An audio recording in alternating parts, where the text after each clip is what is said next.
Vous comme moi, il y a encore quelques mois de cela, vous aviez peut-être cette sensation d'avoir du mal à vous lever le matin, à rentrer le soir stressé, fatigué, à ne même plus avoir envie de jouer avec vos enfants, à vous prendre même peut-être la tête avec votre compagnon, votre compagne pour des broutilles, et à un moment donné de vous dire mais qui suis-je en train de devenir? Qui est cette personne que je refuse d'être? Et prendre conscience que là, ça ne pouvait plus durer comme ça. Mal-être, changer d'air, mais par où commencer? Souvent, dans des situations de frustration, on a tendance à se tromper d'objectif ou encore à faire de mauvais choix. L'important, avant tout, est de savoir par où commencer. Faire le point sur sa situation pour permettre d'agir au bon endroit et d'actionner les bons leviers.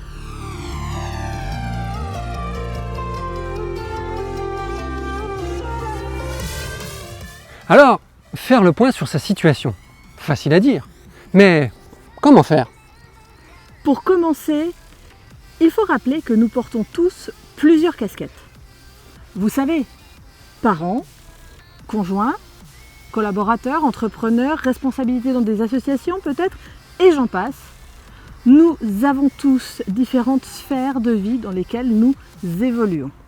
Parmi ces nombreuses casquettes, ces nombreuses sphères, il est important d'identifier laquelle ou lesquelles posent problème et sur lesquelles, du coup, il faut agir en priorité.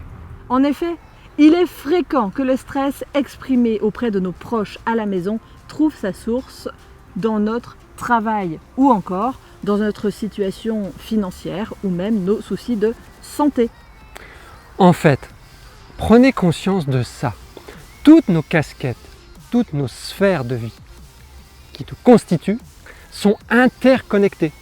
C'est-à-dire que l'une interagit sur l'autre.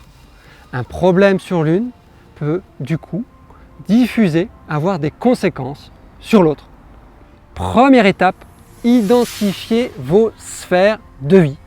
Alors nous avons pour habitude d'en identifier 6. Je vais essayer de les faire de tête. Famille, amour, santé, travail, vie sociale et finance.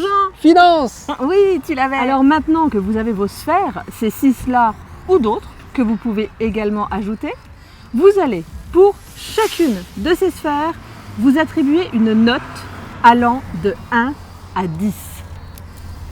1 correspond à un état catastrophique. Et 10, au contraire, c'est la situation exceptionnelle.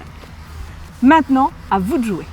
Et alors du coup, là, vous aurez face à vous, de manière limpide, la possibilité d'identifier quelle est la sphère ou les sphères sur lesquelles vous allez devoir agir rapidement et opérer un changement radical. Nourrir chacune de vos sphères est primordial car ça contribue à votre équilibre et votre épanouissement personnel. Alors finalement, pour vous aider, téléchargez immédiatement notre diagnostic sphère de vie que l'on vous met en cadeau en téléchargement sous la vidéo. Allez, faites-le tout de suite. Et puis n'hésitez pas dans les commentaires à nous faire un retour sur les sphères de vie qui méritent quelques modifications. Bye bye. Ciao!